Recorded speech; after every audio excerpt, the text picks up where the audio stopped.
কয়দিন ধরে সবার শুনছি ঠান্ডা লাগছে, আমারও সর্দি জ্বর হয়েছিল।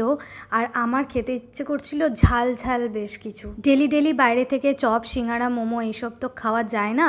তো আজকে ভাবলাম আমি একটু মিষ্টি আলু দিয়ে ঝালমুড়ি বানাই। তো আমি শসা, টমেটো, পেঁয়াজ, কাঁচা লঙ্কা সব একসাথে এই চপারটা দিয়ে চপ করে নিয়েছিলাম। বেশ 3-4টে কাঁচা লঙ্কা দিয়েছিলাম আর একটু মুড়ি দিয়েছিলাম আর ভালো করে মেখে নিয়েছিলাম।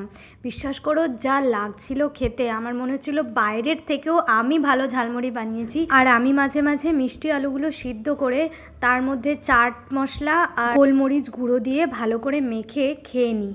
আর হ্যাঁ, ঝালমুড়িটার মধ্যে কিন্তু আমি আচারের তেল দিয়েছিলাম, মানে একটু আচারের মশলা দিয়েছিলাম, অনেকটা চানাচুর দিয়েছিলাম আর নর্মাল সর্ষের তেল দিয়ে খুব ভালো করে মেখেছিলাম।